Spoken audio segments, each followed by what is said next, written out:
오늘 말씀은 어제는 일주일 7일 동안 위임식을 한 내용들이 나와 있었는데 7일간의 위임식을 마친 그 다음날 제8일 되었을 때 모세가 아론과 그 아들들 또 제사장들 장로들 그들을 불러서 그들에게 명하기를 아론을 위해서 아론이 자기를 위해서 제사를 드릴 것과 그리고 백성들을 위해서 제사 드릴 것을 명령을 합니다.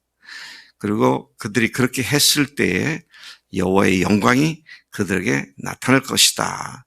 예고했는데 실제로 마지막에 하나님의 영광이 나타나고 하나님의 불이 나타나서 제단 위에 있는 모든 재물을 순식간에 다 태워버리는 그런 일이 있었고 백성들이 그것을 보고 크게 두려워하며 하나님 앞에 엎드렸다. 이것이 오늘 9장의 전반적인 내용입니다. 1절부터 6절까지가 모세가 아론을 위시한 모든 백성들에게 재물을 갖고 회막 문화 여호와 앞으로 나오라. 그래야만 하나님께서 너희에게 영광을 나타내실 것이다. 그런 예고를 하신 말씀이고요. 뒤에 있는 7절부터 22절까지는 예고한 대로 아론을 위한 제사, 아론이 자기를 위한 제사, 그리고 백성들을 위한 제사, 이것들을 기록하고 있고 23절, 24절에서는 하나님의 영광이 예언한 대로, 약속한 대로 큰 영광이 나타나서 백성들이 크게 놀라고 두려워하고 하나님에 엎드리는 그런 내용들이 23, 24절에 기록되어 있습니다. 1절부터 6절까지 모세가 아론과 백성들에게 각각 속죄 제물을 가져와서 여호와께 드리면 여호와의 영광이 나타나라고 명했고 온 백성이 그 명령대로 회막 앞 여호와 앞에 섰습니다. 여호와 앞에 모여 섰죠. 온 회중이라고 말하고 있습니다. 이를테면 제사를 위해서 백성들을 소집한 것이죠. 그리고 더 이상 모세가 아니라 이제는 아론이 첫 제사를 집례하는 그 일을 여기에 기록하고 있는 것이죠. 하나님의 리더로 하나님의 사역자로 세움받은 아론이 첫 번째로 하나님께 그가 직무를 수행하는 그런 내용이고요. 또 그가 그렇게 직무를 수행했을 때에 하나님의 영광이 나타났고 얼마나 큰 영광이었는지 백성들이 그 앞에서 두려워 엎드리는 그런 일들을 나타난 것을 얘기하고 있는 것이죠. 자, 그렇게 그들이 하나님께 드리는 제사는 속죄제와 화목제 이런 것들이었는데요. 7절부터 7절만 본다면 모세가 아론에게 그와 백성들을 위한 속죄와 번제를 드릴 것을 명령하셨습니다. 아론이 직접 집례하라고 그렇게 명령을 했습니다. 너는 제단에 나아가 네 속죄제와 네 번제를 드려서 너를 위하여 그리고 백성을 위하여 속죄하고 또 백성의 예물을 드려서 그들을 위하여 속죄하되 여호와의 명령대로 하라. 이것이 이스라엘 공동체에 주신 모세를 통한 하나님의 말씀이었습니다. 이렇듯 하나님께서는 오늘날 교회 공동체에도 교회 리더들을 통해서 어떻게 무엇을 해야 할지를 말씀하시죠. 금년에 우리에게 말씀하신 건 뭡니까? 함께 모여 기도하기에 힘써 성령 충만을 받으라 합니다. 오늘이 며칠인가요? 3월 14일이죠. 네. 3월 14일이 그러니까 두 달이면 60일에다가 14일이니까 74일이 되도록 아직도 이 말씀에 순종하지 않고 있는 우리 교회 모습을 보면서 참 어떻게 할지 제가 답답하고 그렇게 이루 말할 수 없는 괴로움이 있어요. 아니 순종하지 않고 무슨 하나님의 영광을 보겠는가.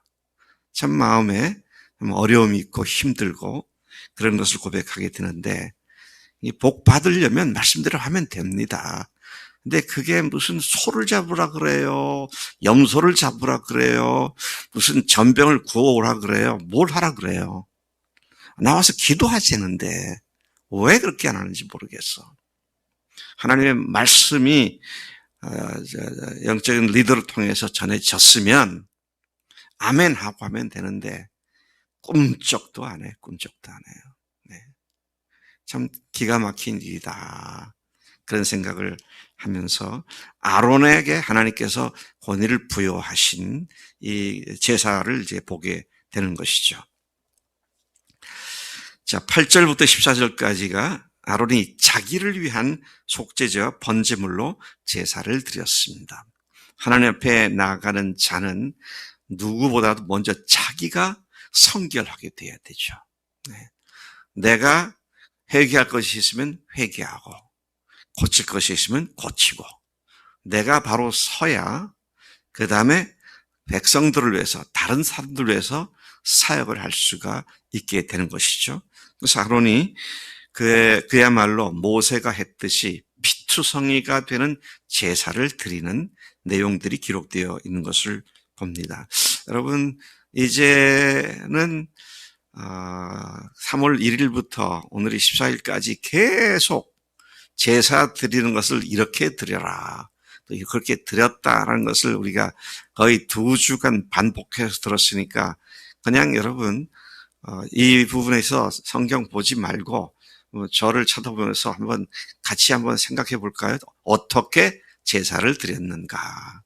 맨 처음에는 어떻게 했어요? 제물을 끌고 오죠. 그래가지고 끌고 와서는 어떻게 합니까? 그 짐승 머리 위에 안수를 하죠. 그러고는 제물을 갖고 온 사람이 안수를 하고 그 다음에 또 어떻게 해요? 그걸 잡습니다. 잡고 나면 그 다음에 피를 제사장이 뿔에도 바르고 제단 옆에다도 뿌리고 성막에다도 뿌리고 또 제사 드리는 사람에게도 뿌리고 헌물 제사를 드리기 위해서 온 사람에게도 뿌리고 온 사방에 피가 낭자한 그런 제사를 드리게 되는 것을 보게 됩니다. 자, 그런 뒤에는 어떻게 합니까? 제물을 이제 각을 뜨죠. 그리고 거기에 있는 기름들을 다 걷죠. 콩팥과 또 이런 데 붙어 있는 기름까지 모조리 콩팥까지 다 띄어서 제단 위에다가 놓고 그걸 불사르죠.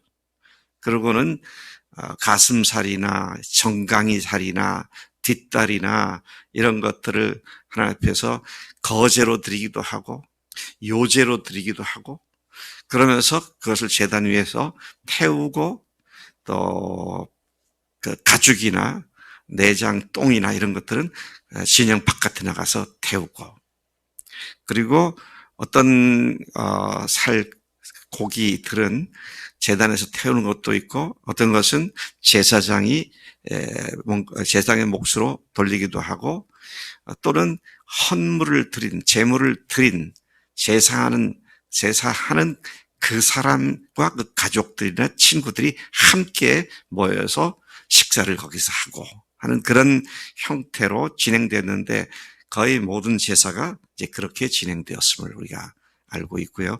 아론도 그런 형식으로 자기를 위하여 그리고 백성들을 위하여 2번에 걸쳐서 제사를 드렸다.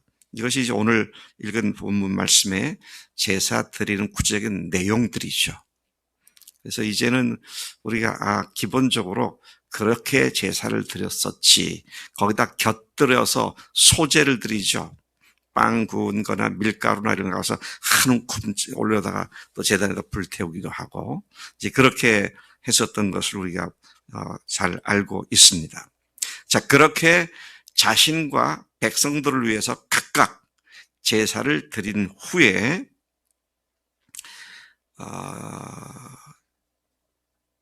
근데 그 들은 것도 이게 보면 21절에 보면 아론은 모세가 명령한 그대로 행했다. 자기 마음대로 하지 않았다. 그대로 행했다.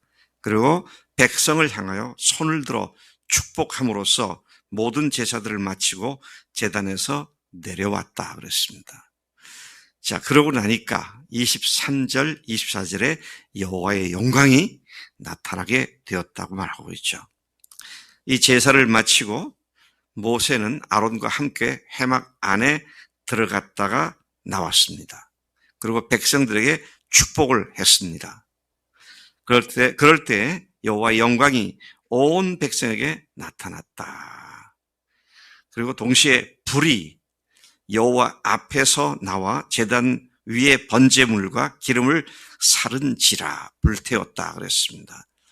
자, 불이 여호와 앞에서 나와 제단 위 번제물과 기름을 불살랐다. 이런 초자연적인 놀라운 사건을 그들이 직접 목격했던 것을 보게 됩니다.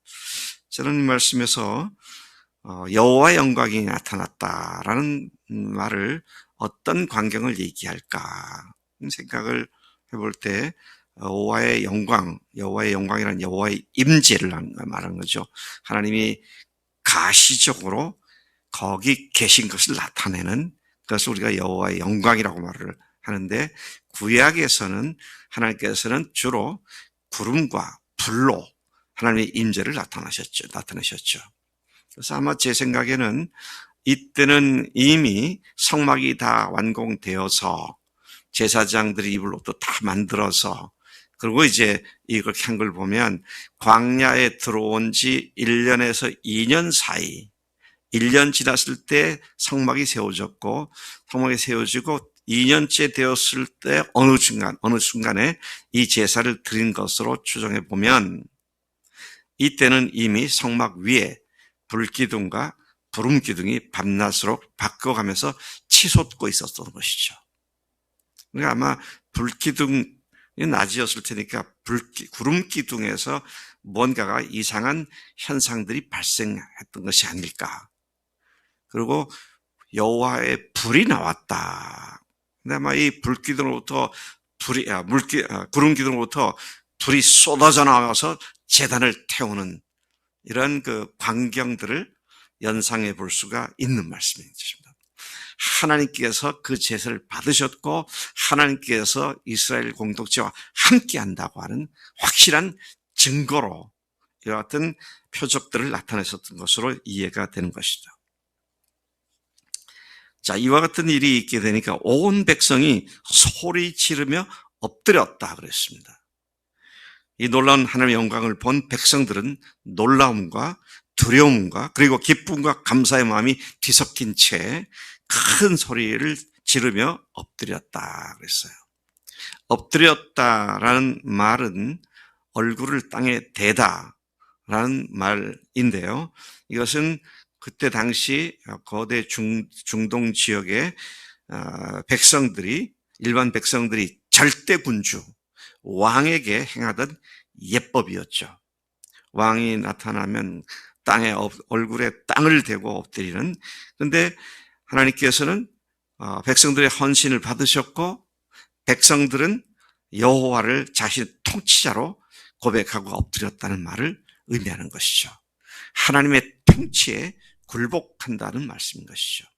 여러분, 예배를 드리고 나면 그 결과가 뭐예요? 은혜 받았다, 기쁘다, 즐겁다, 내가 즐거운 겁니까?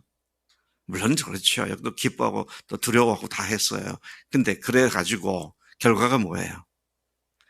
하나님의 통치에 굴복하는 겁니다. 하나님의 말씀에 순종하는 겁니다. 순종이 제사보다 낫다 그랬습니다. 오늘 하나님께서 우리 교회를 통해서 금년에 하시고자 하는 일을 말씀해 주셨는데, 근데 우리에게 기도하라 하십니다. 참 나라를 위해서, 교회를 위해서, 온 교인들을 위해서, 자신들을 위해서 기도의 제단을 쌓는 그런 일이 있어야 하나님께서 복을 주시죠. 그렇지 않고 그냥 너희들은 나를 믿고 부활을 믿으니까 됐다. 아닙니다. 이제 시작이라 그랬잖아요. 이제 시작을 했어요. 시작을 했으면 앞으로 달려나가야죠. 그래서 그 달려나가는 게 뭐예요? 주님과 더 깊이 사랑하고 주님 앞에 더 엎드려서 기도하고 주의 말씀에 자신들을 철저히 무장시켜서 여기 보니 여호와의 명령대로 했다 그랬습니다. 교회 생활도요, 내가 하고 싶은 대로 그런 건 아닙니다. 우리 공동체를 통해서 하나님께서 말씀하신 게 순종해야 되죠. 자, 이것이 안 되면 그 집안은 끝장입니다. 그래서 우리가 내가 살기 위해서라도 공동체와 함께 하나님께서 명령하신 말씀을 순종하는 것, 이것이 우리가 살 길이고요. 그럴 때 어떻게 됩니까? 성령 충만함이 온 교회에 나타나고 하나님의 영광이 드러나는 그런 일들이 우리에게 이루어질 줄로 믿습니다. 하나님 아버지 감사합니다. 구약시대나 오늘이나 똑같이 하나님의 말씀에 순종함이 우리의 살 길임을 또다시 발견하게 됩니다. 하나님, 예수님의 죽으신 십자가와 다시 부활하신 사건을 우리의 믿음의 근거로 삼고 우리의 믿음의 뿌리로 삼은 저희들이 우리를 위해 죽으시고 우리를 위해 다시 사신 주님께 순종하는 일에 있어서 목숨 거는 우리가 되도록 역사해 주시기를 원합니다. 그냥 내 삶의 액세서리 정도의 기독교 신앙이 아니라 이것이 아니면 죽을 수밖에 없다고 하는 절대절명의 사명감을 가지고 주님께 엎드리고 주님과 동행하며 주님께 순종하는 우리가 되어 한 금년이 하나님께서 우리를 크게 복 주시는 하나님이여 우리 각자에게도 큰 복으로 새롭게 하나님을 섬기고 배우는 복된 한 해가 되도록 역사해 주실 줄로 믿습니다.